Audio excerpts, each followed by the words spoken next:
So how does it feel? So you're pro now. What adjustments did you have to make from amateur to pro boxing? Right now, we still working on adjusting right now. Just, keeping my hands up more, staying sharp on defense and placing our shots at the right time. So. What was the most challenging thing turning pro? Really, I really can't even tell right now. I didn't really have to go through too much in my first fight. Besides, I got hit, but that's about it. But I just need to stay relaxed. All right, bro. Stay relaxed and calm while I'm fighting as a pro. So. Did you have any conditioning issues going up from 3 rounds to 4 rounds? Yeah, I was a little tired, but I don't know. I think that was from the nerves because we was in shape. We worked hard, during the camp, but I was a little winded, in the 3rd, 4th round. So. How has your training regimen changed? We changed the eating habits. We started eating more healthy. Strength and conditioning, we've been doing that a little bit more. We've been doing more neck exercises, resisted bands, a lot of things like that. It's the small stuff. We going back to the basics to make sure everything right, make sure my feet is closer together, things like that. Have you had any issues with making weight, or has it been easier? No, the weight was easy. Actually, I went up about 2 weight classes, so the weight was easy. The weight was good, but. So why the jump in weight classes? You went up 2 weight classes? Yeah, I had 3 other opponents. And the last guy that we had, we found out about him 2 days before the fight. So we just took that because we really wanted to fight in Philly on a big card like that. So we just took the fight. He was a 13-fight vet, but we just took it though. They said a lot of people said it was a hard, tough fight, and we shouldn't have took that fight. But I'm ready for whatever. So what weight class would you have for that? 122. That's my real weight class. And what weight class did you jump up to? We fought at a catchweight at 128. 128, okay. Yeah. Was it difficult? Did you feel a difference in his power, or? I didn't really feel no power. I got hit probably 4 times out of the whole fight. I didn't really feel any power. I didn't get hit with no big shots. But yeah, that's it. Which promoter are you working with? I'm with Eddie Hearn, Matchroom Boxing. So. How's that working out for you? Because he's worldwide, baby. Yeah, actually my next fight is in England, so he doing. Yeah, I like that. He building my name all over the world, not just in the U.S. So that's a great thing for me. And yeah, it's great working with them. I love it. How is Eddie Hearn as a person? Because I'm sure you sat down and had meetings with him and seen him. How is he? He seems like a really cool. Yeah, he cool. He cool. He funny. Yeah, he a cool dude. He funny. Yeah, that's about it for real.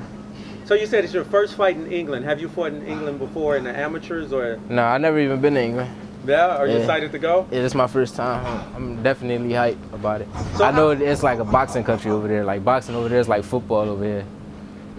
So how does it feel, man? You second fight in the pros and you fight internationally, bro. That's crazy. It feels great. I know. I'm ready to perform out there. I can't wait to see how it is. All the people and just the experience alone. I'ma just have fun with it. So what does he have a roadmap for you? How many fights you're gonna fight in a year? Are you gonna stay super active, 5 fights a year, or how many fights would you like to have per year? I say around 6 to 7. I think he want me to fight around 6 to 7 fights a year. So 6 to 7 fights a year? Yeah. So that's every other month. Yeah. That's keeping me active. That's a young fighter like me. I'm supposed to be active. So give me your 2-year plan. What do you want out of boxing in the next 2 years? And what should the fans expect to see from you in the next 2 years? Just to keep building, keep fighting, stay active. Hopefully my second year I'll probably be a little over 10 fights.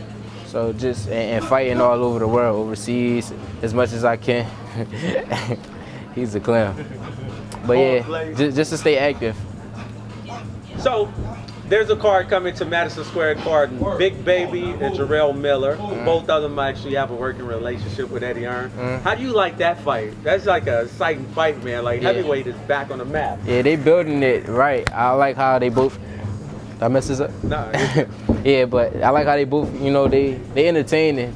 I see the press conferences and things like that and the face-offs, but I never really watched the heavyweights, so I don't know how either one of them fight, but I feel like it's going to be an exciting fight. Will you potentially be on the undercard for that fight? No. I fight May 10th, so I'm going to take June off and then probably get back in July. Gotcha. So you're May 10th over in London, or England rather, in Nottingham. Yeah. Do you know who your opponent is? No, not yet. We don't have one yet. No. How is that in the pros? I know in the amateurs you don't know who you're fighting until you pretty much fight them. How is it in the pros though? Is it just like an easy conversion? Well, for my first fight, we had so many. Like I said, we had 3 different opponents, so it was kind of like the amateur still. It was kind of like guys pulling out the last minute and people saying they can't make the weight. But it really was no real big difference. Actually, we was preparing for another guy. He was like a come forward type of guy, shorter. So we was preparing for that type of style of fighting. But we had somebody that was taller with longer arms, so we had to change up the style and everything like that, and how we was going to approach the fight. Are there any fights that you won at your weight class? Like some fighters out there, you're like, yo, I really got to get in the ring with this guy. I want to fight Rigondeaux before he leave. Oh, well, you daring to be great. Yeah, I want to fight him before he leave. Hopefully he's not going in about 3 years. I would definitely want to fight him. I feel like this is going to be a good fight. What is it about the Rigondeaux fight that's appealing to you? We both fast. I feel like it's going to be exciting. I can make it exciting. It's going to be like a chess match, and then there's going to be times where we mix it up, I feel like. But I feel like I'm just young. I'm better. I feel like I'm faster. He just got the experience right now, so. But you know Rigondeaux old though, man. You don't want to go to jail for elderly abuse. 2-3 years from now, he might be like 50 or something, brother. Yeah, I mean, he got a big name, so I'll take that fight definitely in a few years if he's still around. Who do you put in the top 5 at your weight class? I don't know. I don't even know who the top guys is. I don't know who the world champions is. Top 3 then. I don't know. I just know Rigondeaux. That's it. Rigondeaux at 22. Okay. So what other names are at your weight class? That's the only person I know. I don't really know. I don't know. You got a straight up focus, brother. He's like, I want Rigondeaux. Yeah, that's like my weight class. I don't feel like it's no like real big names there. There's no killers there that's really gonna like bring exciting fights or like my weight class don't really get too much attention. I feel like 126 and up, that's when the competition get better, and that's where the big names is at. Well, you're at the international weight class though, because at your weight class, 122, there's a lot of Mexicans, a lot of Asians at that weight class, a lot of Europeans. So it's an international weight class. So a lot of your fights are worldwide. Right. So you better get your passport ready, brother. Oh no, I've been had the passport. I had that since the amateur, so I've been had that. But I'm ready for whatever. I'm ready. Would you rather fight at home or would you rather fight abroad? Would you like to be the out of towner coming in into hostile territory? I'd rather fight anywhere, to be honest. I don't really want to fight home because everybody know me home. I want to build my fan base in other places to make my name bigger. So I really don't want to fight home right now until like I'm big, and the whole world know who I am. So people flying in from different countries and different states to come see me fight in my hometown. That's when I'd rather fight home, but I don't want to fight home right now. What hometown are you doing? What's your hometown for fighting? Camden, New Jersey. Camden, New Jersey. So you repping Camden, right there? Yeah. Okay. Because I know in the Jersey area, Philly area, you got 2 good fighters about to fight. You got Chris Diaz and Shakur Stevens. What do you think about that matchup?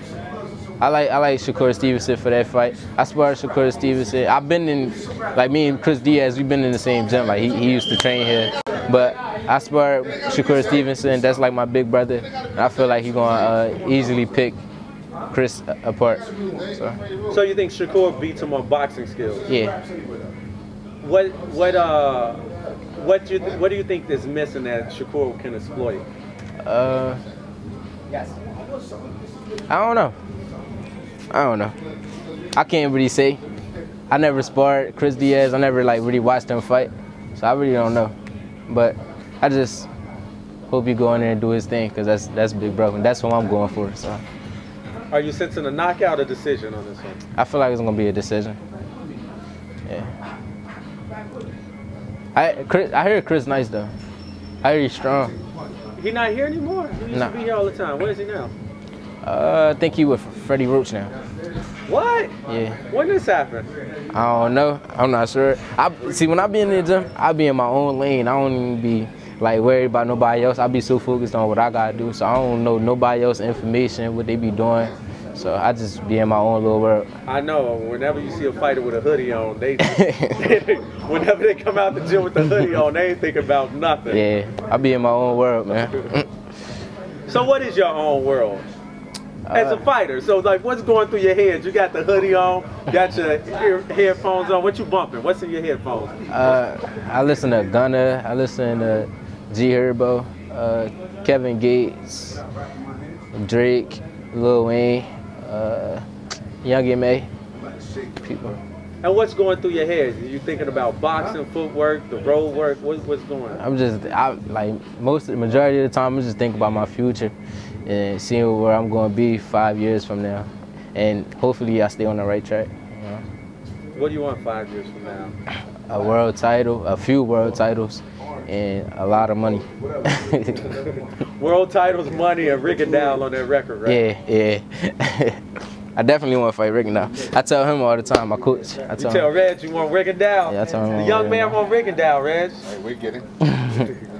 I tell him I want sparring because I know we ain't gonna be able to fight right now. But I gotta get in that ring with him before he retired. We're gonna quit. Yeah. So if this could be set up and I could hook it up, you'll go down to Florida and spar? Yeah, I'll go down there. I'll go down there and spar. No record. We want all the smoke. Free smoke tour. Free smoke tour? Yeah. Here, scoot over, son. Let Reg get up in there, man. Go ahead, so you're just not off camera like Charlie Daniels. Don't worry about it. This is time. This is time, but you know, it's like where that voice coming from. Yeah, this is time. So what is it about Rigondeaux? Because I can see in your eyes you want that work, man. What is it? I don't know. He just remind me of myself a little bit. But a lot of people, they say I fight like a Cuban. I don't see where we fight alike. They say I fight like him a little bit. I don't watch Rigondeaux, but I seen like a few of his fights live, but I don't like study him or nothing like that. But I see that he's smart. He got fast hands. He a southpaw too. But I feel like I do a lot of things better than him. What similarities do you see in both you guys' style? Countering. That's about it. We both just counter. And we got fast hands and we southpaw. That's the only thing I see. If you had to describe your style, who would you say is most like in boxing? It's a mixture of a lot of people. It's Floyd Mayweather. I watch Shakur Stevenson a lot. I watch Tevin Farmer. I watch Gervonta Davis. I watch Terrence Crawford.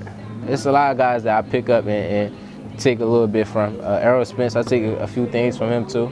I really watch a lot of southpaws. So. What do you get from Floyd Mayweather?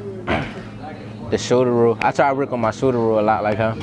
But I know we both like different stances, so I gotta do a few things different in the shoulder roll.